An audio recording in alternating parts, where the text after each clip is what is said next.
أعوذ بالله من الشيطان الرجيم بسم الله الرحمن الرحيم السلام عليكم ورحمة الله وبركاته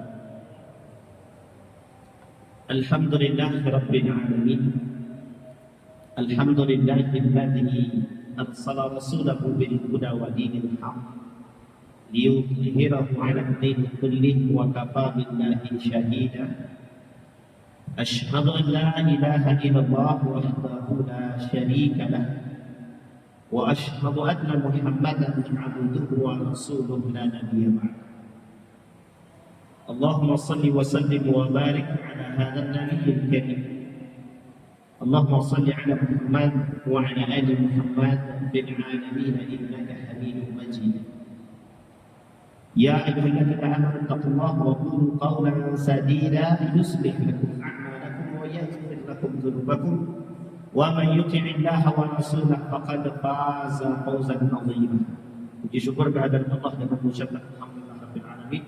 Salawat kepada Nabi dan mengucapkan Allahumma shalli ala Muhammad wa ala ali Muhammad fil alamin innaka Hamidum Majid.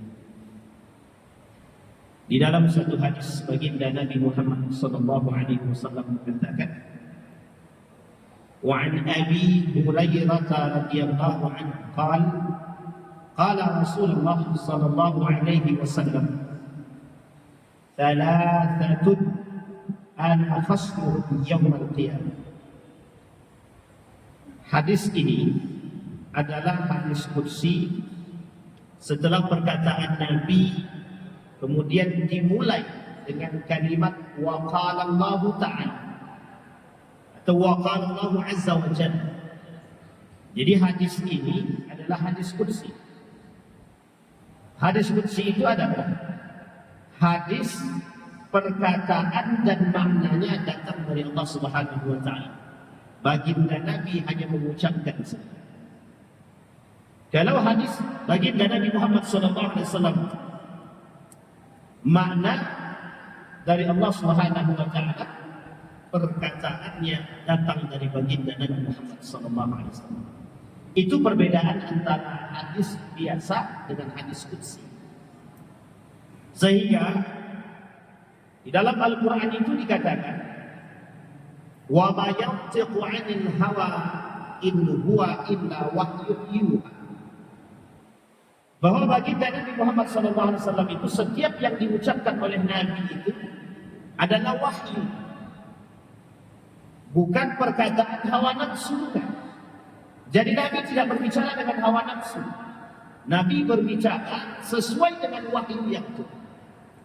Maka kata baginda Nabi, qala Rasulullah sallallahu alaihi wasallam qala Allah ta'ala atau qala Allah azza wa jalla. Hadisnya salasatun ana khasmuhum yaumal qiyamah. Ada 3 golongan yang aku akan menjadi musuh bagi mereka, kata Allah. Siapa mereka? Orang-orang yang masuk dalam 3 golongan tersebut yang akan disampaikan oleh baginda Nabi Muhammad SAW. Pertanyaannya adalah, mengapa dianggap musuh oleh Allah Subhanahu wa taala? Karena mereka menentang Allah, yuwahhidun Allah. Kemudian mereka ada muta'atillah, tidak mau taat kepada Allah, la yuti Allah. Orang-orang yang tidak mau taat kepada Allah tapi melakukan kezaliman dan pembangkangan kepada Allah, mungkin saja terjebak dalam murkanya Allah. Seperti di dalam surat Al-Fatihah, ghairil maghdubi alaihim waladdallin. Di dalam surat Al-Fatihah itu, di ayat yang terakhir ada namanya al-maghdub alaihim. Ittafaqal ulama'il mufassirin, sepakat ulama-ulama tafsir mengatakan yang disebut dengan al-maghdub adalah Yahudi. Sementara dhalun atau dhalim diartikan di situ Nasara. Mengapa mereka masuk dalam kategori yang dimurkai oleh Allah, yang dibenci oleh Allah? yang tidak disukai oleh Allah, menentang Allah. Kafara biddin, menutupi kebenaran agama. Uniknya, ada dari sisi umat muslim, orang muslim, justru mereka melakukan kezaliman dan tidak taat kepada Allah. Maka disebutlah salah satunya kata baginda Nabi, "Salasatun ana khasmuhum yaumal qiyamah." 3 golongan yang kelak akan menjadi musuhku, kata Allah, di hari kiamat. Yang pertama, rajulun a'tani thumma ghadar. Orang yang bersumpah atas nama Allah dan Rasulullah. Ada 2 kemungkinan. Kemungkinan pertama, orang yang suka berdusta tapi mereka berdusta atas sumpah mereka. Kemungkinan kedua, ada orang yang suka berdusta. Di dalam persoalan sumpah ada 2 hal. Nama daripada sumpah ini, yang pertama al-halaful kadhib, sumpah dusta. Yang kedua al-halaf al-yamin al-ghamus, sumpah tipu daya. Bapak Ibu sekalian yang berbahagia, apakah dilarang di dalam Islam bersumpah? Tidak. Islam tidak melarang bersumpah. Tetapi Islam tidak menyukai perbuatan yang terus-menerus menggunakan sumpah. Islam tidak suka. Terlebih lagi ketika sumpah ini dimanfaatkan atau digunakan untuk kepentingan dunia, kecuali dalam keadaan untuk membuktikan kebenaran atas perbuatan yang dia buat. Jadi sumpah ini bukan mainan. Sumpah itu bukan mainan. Al-halaful kadhib, sumpah palsu, sumpah dusta, masuk salah satu dosa besar, kata Imam Az-Zahabi di dalam kitab yang Al-Kabair. Salah satu karakteristik orang mukmin, bukan muslim tapi mukmin, tidak mudah bersumpah. Kenapa demikian? Orang yang mudah bersumpah mesti mudah mengingkari sumpah. Orang yang mudah bersumpah mesti mudah mempermainkan sumpahnya. Memang Islam tidak menyalahkan siapapun yang mau melakukan perbuatan sumpah. Hanya saja jangan memudahkan sumpah. Seolah-olah orang yang suka memudahkan sumpah, mereka menganggap remeh perbuatan sumpah tersebut. Padahal orang yang mengingkari sumpah, mereka memiliki kafarat. Salah satu di antara kafaratnya adalah berpuasa sebanyak 3 hari. Jadi jangan salah, ketika orang bersumpah itu dianggap satu mainan, bukan. Apalagi sumpah yang diucapkan untuk didustakan. Dengan lantang mengatakan bersumpah wallahi tallahi demi Allah. Itu perbuatan orang-orang kafir Quraisy pada masanya. Orang-orang jahiliyah sebelum datangnya Islam biasa bersumpah wallahi, dan ucapan yang mereka ucap sama dengan apa yang kita ucapkan, wallahi. Pertanyaannya, pembedanya apa antara kita dengan mereka? Satu, agama. Mereka tidak mempercayai apa, tapi mereka bersumpah atas Tuhan mereka Allah. Sementara kita bersumpah atas agama kita, atas Allah. Perbedaan yang kedua, orang mukmin harus berpegang teguh dengan sumpah yang dia ucapkan. Sampai-sampai Nabi berkata dalam hadisnya, al-halafu munfiqatun lis-sil'ati mumhiqatun lil-barakati. Seorang pedagang bersumpah untuk mengatakan kepada orang bahwa apa yang dia perjualbelikan ini bagus. Wallahi barang ini bagus. Itu saja dikatakan oleh Nabi mumsikatun lil barakah, jauh daripada keberkahan. Mungkin bisa mendapatkan sil'ah, keuntungan. Tapi kata Nabi, justru juga bisa menjauhkan daripada keberkahan itu sendiri. Bapak Ibu sekalian yang berbahagia, persoalan sumpah bukan main-main. Jika umat mukmin bersumpah atas nama Allah dan Rasulnya, kemudian mereka mengingkarinya dan berdusta, masuk dalam kategori dosa besar. Kecuali orang-orang Murji'ah yang memang mereka tidak mengakui keberadaan dosa-dosa besar, tergantung kepada hati seseorang.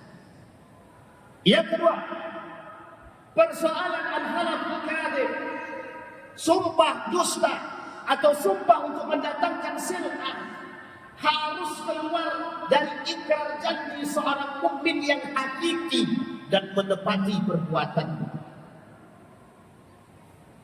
Jangan kita mau bersumpah disumpah atas nama Allah, aku akan bekerja sebaik mungkin, kami siap. Orang pada masa sahabat, terlalu jauh kalau kita merujuk kepada sahabat, kita rujuk kepada tabi'in. Betapa takutnya mereka untuk bersumpah, apalagi ketika mereka disumpah atas jabatan dan amanah, berat. Dan mereka tidak mudah mengucapkan sumpah dan takut akan sumpah tersebut. Karena perjanjian mereka dalam sumpah tersebut bukan mereka dengan manusia, tapi dengan Allah Subhanahu wa Ta'ala. Andai kata orang mukmin sadar akan sumpah yang dia ucapkan terikat dengan Allah, itu yang disebut dengan iman. Tapi kalau kita perhatikan akhir-akhir ini, sumpah itu sebatas main. Sumpah itu sebatas formalitas. Sumpah hanya untuk membuktikan, mendatangkan kepercayaan. Selesai daripada hal tersebut hilang. Maka jangan meremehkan sumpah, jangan mempermainkan sumpah. Bahwa sesungguhnya sumpah masuk dalam kategori dosa besar. Yang kedua, kata baginda Nabi Muhammad SAW, wa rajulun ba'a hurran fa'akala thamanahu.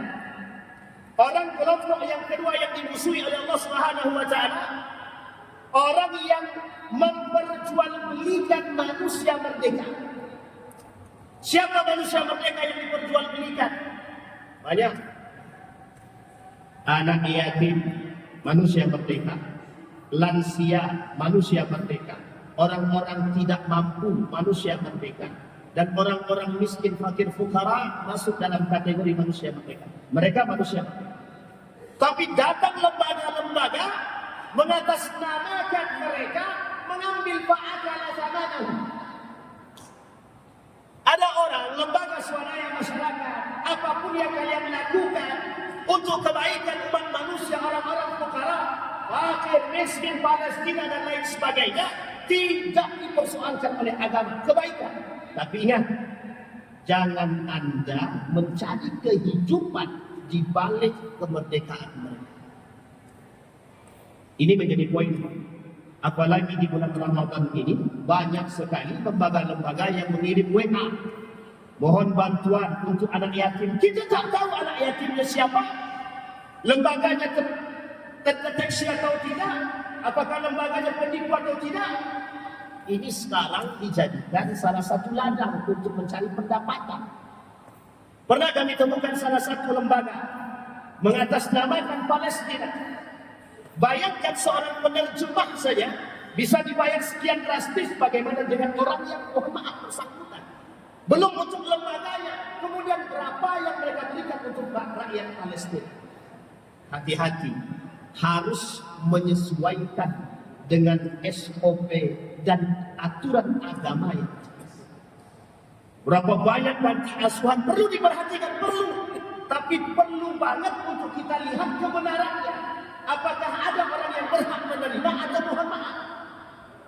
Ini poin penting ini. Terlalu banyak tipu daya di muka bumi ini hanya karena persoalan harta. Itu yang kedua. Persoalan memperjualbelikan manusia merdeka. Kalau mau bantu orang, bantulah dengan hati yang baik dan ikhlas. Kalaupun ada pendapatan dari sisi tersebut, sewajarnya yang dibenarkan oleh agama. Yang ketiga, yang terakhir, wa rajulun ista'jara ajiran fastawfa minhu wa lam yu'ti ajran. Ada seorang saudagar mempekerjakan karyawan, Tapi kemudian mereka tidak membayar haknya. Satu. Yang kedua, memotong haknya. Dua. Yang ketiga, justru menzalimi orang yang berhak mendapatkan. Dalam riwayat yang lain kata Nabi, salah satu perbuatan yang baik ketika kita mempekerjakan, ini etika mempekerjakan orang. Bayarlah gaji dia sebelum keringatnya kering. Satu. Maksudnya adalah bangun kesepakatan yang kesepahaman baik yang kita sama mereka sama-sama memiliki, sama-sama tepat. Jangan bertujuan mengambil manfaat dari manusia. Kita tak mau bayar manfaat mereka, atau kita potong, harusnya pendapatannya sekian, kita kasih sekian. 1 juta kita kasih 500.000. Zalim. Orang seperti ini korupsi, koruptor. Haknya orang diambil bukan untuk siapapun, tapi untuk kepentingan pribadi. Maka kata Nabi, 3 ini adalah masuk dalam kategori orang-orang yang menjadi musuhnya Allah kelak di hari kiamat. Kalau Allah memusuhi mereka, tidak ada tempat bagi mereka di surga. Mudah-mudahan bermanfaat. Assalamualaikum warahmatullahi wabarakatuh.